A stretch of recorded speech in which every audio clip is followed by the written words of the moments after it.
월 400만 원은 이제 1년으로 치면 한 5천만 원 정도가 될 것이고, 배당 수익률은 보통 이제 배당 잘 주는 곳들은 3-4% 정도 되니까 그 정도로 이제 잡고 역추산을 하면은 한 15억 원 정도가 필요합니다, 자산이. 이 QQQ ETF만 하더라도 아까 말씀드린 연평균 수익률이 15% 정도 되다 보니까 그거를 역추산을 해보면은 1.4억 원 정도의 목돈을 마련을 하면은 15년 정도를 잡으면은 이제 목표 금액에 도달을 하게 되는 것이죠.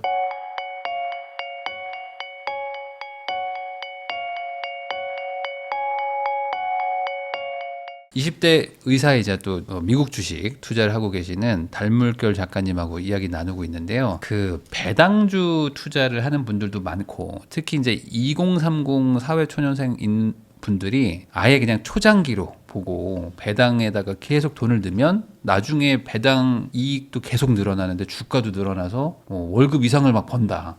이런 얘기를 또 보고 투자하시는 분들도 있는 것 같아요. 배당 ETF 투자, 이게 좋은 건가요? 어떻게 보시는 거예요? 저도 배당 ETF 투자 나쁘지 않다고 생각합니다. 다만 20대, 30대는 그 시간이 무기이기 때문에 자산 증식에 초점을 맞춰야 된다고 생각이 드는 게, 그 배당이 나오는 거에 대해서 이 장점이 뭐냐면 현금 흐름을 크게 가져갈 수 있는 게 장점인데요. 20대, 30대는 사실 현금 흐름은 비교적 충분하죠. 이제 30대, 40대 이런 그 근로소득이 있다 보니까 기대 근로소득도 앞으로도 좀 충분한 면이 있고, 이 현금 흐름을 극대화시키는 거는 근로소득으로 해결을 하고, 이 자산 증식이 어떻게 보면은 젊은 분들은 더 빈약하죠. 자금이 아무래도 시간이 짧다 보니까 그만큼 쌓아놓은 자산이 없다 보니까 이 자산 증식에 초점을 맞추는 게 저는 더 바람직하다고 생각이 들고요. 그러면 한 40, 50 이런 분들은 차라리 배당주가 나을 수도 있을까요? 그럴 수 있습니다. 그러면은 그 배당 ETF가 뭐 이제 연배당도 있고 뭐 월도 있고 분기도 있고 막 다양하던데, 뭐 보통 어떤 상품을 뭐 사야 된다 뭐 이런 기준도 있을까요? 월배당 상품마다 현혹시키는 상품들이 좀 있습니다. 뭐 월배당 수익률이 10% 20% 이런 식으로 이런 거를 이제 내세우면서 어느 정도 사람의 이목을 끄니까 상품을 판매하기도 쉽고, 이런 면에서 월배당이 조금 주목받는 경향이 있는데, 이런 그 고수익을 담보하는 월배당들은 조금 함정이 있는 게 커버더콜 전략을 많이 사용을 하는데요. 조금 구조상 복잡할 수는 있는데 상방은 막혀 있고 하방은 뚫려 있는 상품들이 많습니다. 아주 위험한 거네요. 고수익을 보장하지만 빠지면 급격히 빠질 수 있는. 네, 그렇죠. 이제 대신에 횡보하는 경우에는 적절합니다. 횡보하는 경우에는 계속 괜찮은데 그 하락할 때가 문제가 되는 거고요. 그러고 나서 다시 고점을 회복하더라도 실제 월배당 상품은 고점을 회복하지 않을 수 있고, 그 고배당 수익률을 이제 자랑하는 월배당은 또 역사가 대체로 짧습니다. 그래서 이 월배당 뭐 10% 20%를 이제 앞으로도 계속 그 보장을 할 거라는 보장은 없기 때문에 조금 위험하다고 볼 수는 있고요. 대신에 채권의 경우에는 횡보하는 자산이죠, 사실.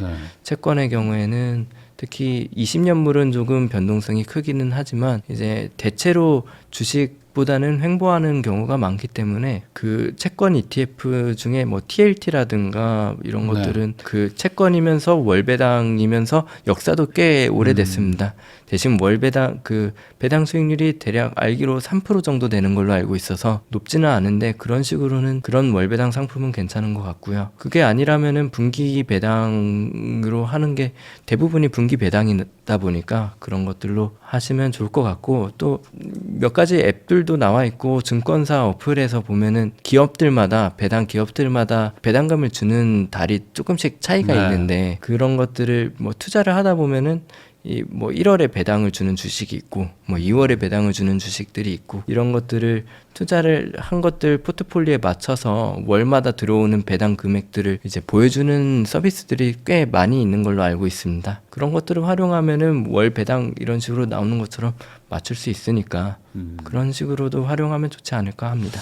그러면 말 나온 김에 배당 ETF를 할 거면 그냥 개별 주식 중에 배당 잘 주는 거 그냥 장기 투자하자라고 생각하는 것도 있을 수 있는데, 이게 뭐 차이가 있을까요? 뭐 사실 관리의 차이인데요. 배당 ETF는 알아서 리밸런싱을 해주죠.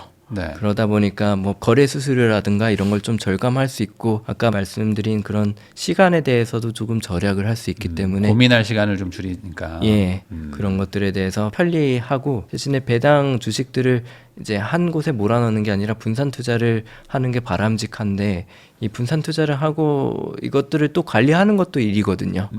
그러다 보니까 이 뭐 리밸런싱을 해야 되고 그 월마다 배당금을 이거 제가 직접 조정을 해야 되고 이런 것들도 조금 번거로운 부분이 있기 때문에 개인 상황에 따라 조금씩 다른 것 같습니다. 그러면 그냥 뭐 바쁘고 정신 없으면 그냥 배당 ETF 네. 좀 고배당하는 거 이런 거 위주로 하는 게 좋겠다. 그러면은 이게 아까 말씀하신 어떤 지수 투자 ETF 이런 데들은 배당을 뭐 많이 주진 않잖아요. 네. 그런데 또 배당 ETF도 있고. 그러면은 이 ETF 비중을 가지고 조정하면서 자기 연령대에 맞게 투자를 하면 된다. 이렇게 이해하면 될까요? 예, 맞습니다. 그러면 보통 배당주는 아까 한 40대 이후에 추천하셨으니까 한 4050 정도의 분들이 이제 은퇴 자금으로 네. ETF를 좀 꾸려보겠다 하면 뭐 이 비율을 어느 정도로 하면 될까요? 이거는 사람마다 워낙 네. 다 다를 것 같아서 이제 말씀드리기는 좀 조심스럽고 근로소득, 기대 근로소득 이런 것들이 다 다르다 보니까 네. 그래도 좀 네. 대부분 이제 이해를 하려면 뭐 네. 대략 얼마 뭐 이런 거니까 아니면 네. 2030이면은 뭐 배당 ETF는 좀 네. 최소로 줄여라. 이건 맞나요, 그러면? 아, 그쵸. 그 어느 정도 공격적으로 보통 돌아다니는 이야기를 보면은 100백이 나이 백백이 나이. 네, 그만큼의 주식을 가지고 있어라 이런 식으로 네. 말하는 게 이제 100백이 나이만큼 조금 이제 자산 증식에 초점을 맞춰서 투자하는 게 저는 괜찮다고 그 생각합니다. 정도. 그러면 한 4050 정도면 한 반 정도는 배당 투자, 그러니까 네. 어쨌든 현금 흐름이 필요하신 분들은 한 반 정도 하면 네. 될까요? 80%, 90% 이건 너무 많은가요? 사실 40대, 50대가 근로소득 그 연령대별 근로소득을 보면은 제일 네. 많긴 합니다. 그래서 지금 당장 필요한 게 아니라 그 40대, 50대들 분들도 결국에는 자산 증식에 조금 초점을 맞춰야 되는데요. 네. 그래서 저는 한 반반 정도로 두는 게 좋다고 생각이 드는 게 중요한 거는 은퇴 후죠. 40대, 50대보다 그때부터 준비를 해야 되는 거고 자산이 충분히 모이기까지가 보통 10년, 15년 걸리기 때문에 이 배당으로만 먹고 살려면 어느 정도 충분히 자산이 있어야 이게 현실적으로 가능하기 때문에 그 자산을 증식하기까지가 10년, 15년 정도가 걸리고 그거를 역으로 계산을 해보면은 은퇴 전에 한 40대부터 준비하는 게 맞는 것이고 40대부터 자산 증식에 좀 초점을 맞춰야 되겠죠. 저 여기서 궁금한 게 있는데 네. 저는 옛날부터 궁금했던 건데 아니 어차피 그냥 내가 은퇴하기 전까지는 성장형으로 이게 네. 7에서 15%씩 이제 성장하는 거니까 장기로 봤을 때 네. 그럼 그냥 그렇게 계속 성장시킨 다음에 은퇴할 때 배당 ETF로 싹 갈아타면 그만 아닌가? 미리미리 배당 네. ETF를 하는 게 좋은 건가? 이 네. 부분이 좀 궁금하긴 해요. 무엇보다도 가장 문제는 닷컴 버블처럼 그런 한번 사태가 빠지면. 네, 그게 문제인 거죠. 네. 이제 어떻게 보면 은퇴 후에 적절한 방안이 있어야 되는데 사실 그게 쉽지가 않잖아요. 그러니까 퇴로가 없는 게 문제입니다. 그런 부분에서 뭐 20대, 30대는 한 3, 40대 한 10년 정도 뭐 정고 회복하기까지 정고점 회복하기까지가 오래 걸려도 일을 할 수가 있는데 네. 문제는 이 40대에 투자했다가 실패해서 뭐 50대, 60대가 되어서 이제 뭘 회복을 하려고 하다 보면은 일하기가 어려운 부분이 있기 때문에 퇴로가 없다는 거를 전제를 두고 그러고 나서 전략을 세워야 되는데 이제 그 조그만 가능성이라도 무시하면 안 되는 거죠. 닷컴 버블만 하더라도 그거의 정고점을 회복하기까지가 한 15년 정도 걸렸기 때문에 그런 상황이 아주 가능성이 낮다고 하더라도 그 아예 고려하지 않으면 안 되니까 그래서 이제 한 거기에 성장주에 무조건 투자를 한다기보다는 그렇게 어느 정도 안정화를 시켜둬야 되지 않나 싶습니다. 단순 계산하면 한 40대 중반부터는 조금씩 옮겨놔야 예. 최장 한 10년, 15년 물릴 수도 있으니까 예. 그때 좀 배당주에 넣어놓으면 좀 한결 나은 거죠. 이게 그 미국 주식 투자한다고 하는 게 뭐 익숙하신 분들도 있겠지만 되게 좀 어렵다고 느끼는 분들 중에 하나가 이게 환율도 있고 또 우리나라 주식에는 없는 또 세금도 있고 뭐 그러니까 이거 어떻게 해야 되지? 이거 고민하시는 분도 있는 것 같은데 네. 환율과 세금 이거 어떻게 판단해야 되나요? 제일 본질적으로 제가 항상 내세우는 강조하는 부분이기는 하지만 그 예측할 수 있는 것과 없는 것을 구별해야 되는데요. 환율은 예측하기가 힘듭니다. 네네. 그래서 환율은 또 변동성이 주가 지수에 비해서는 또 엄청 작기 때문에 굳이 환율을 고려해서 투자하기보다는 이제 주가가 많이 빠졌다 싶으면은 어느 정도 좀 더 투자를 하고 연령대 아까 말씀드린 연령대별로 근로소득 기대 근로소득이 어떻게 되냐 이런 거에 더 초점을 맞춰서 투자해야 되고 환율은 사실 저는 고려는 안 해도 된다고 생각을 하고요. 네. 세금의 경우에도 세금 자체가 투자 전략을 바꾸는 본질적인 문제로 적용하면 안 된다고 생각이 들고 그것도 결국 부차적인 문제고 이 투자를 하는 과정에서 뭐 예를 들어 배우자를 증여하면 양도소득세가 어느 정도 절감이 되고 네.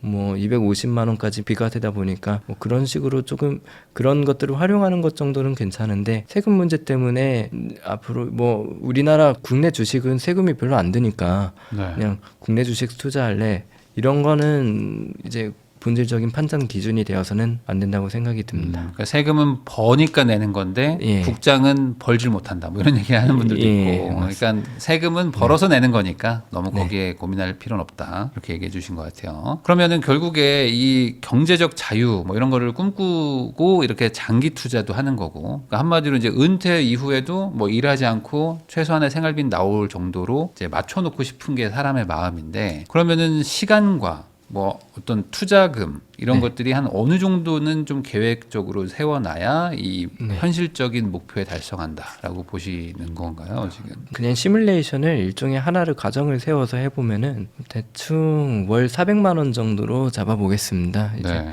월 소득을 월 400만 원 정도를 목표로 하다 보면은 월 400만 원은 이제 1년으로 치면 한 5천만 원 정도가 될 것이고 이제 배당 수익률은 보통 이제 배당 잘 주는 곳들은 3-4% 정도 되니까 그 정도로 이제 잡고 역추산을 하면은 한 15억 원 정도가 필요합니다. 자산이. 네. 이제 목표로 하는 자산은 15억 원 정도로 가정을 하고 이제 보시면은 이 QQQ ETF만 하더라도 아까 말씀드린 연평균 수익률이 15% 정도 되다 보니까 그거를 역추산을 해보면은 예를 들어 1.4억 원 정도의 목돈을 마련을 한다고 생각을 해보면은 이제 10만 달러입니다. 한 대략 10만 달러를 이제 투자를 하면은 10년 뒤에는 40만 5천 달러로 대략 6억 원 정도가 됩니다. 그렇고 15년 정도 투자하면 이제 81만 달러로 어느 정도 목표 금액에 근접하게 되기 때문에 1.4억 원 정도의 목돈을 마련을 하면은 15년 정도를 잡으면은 이제 목표 금액에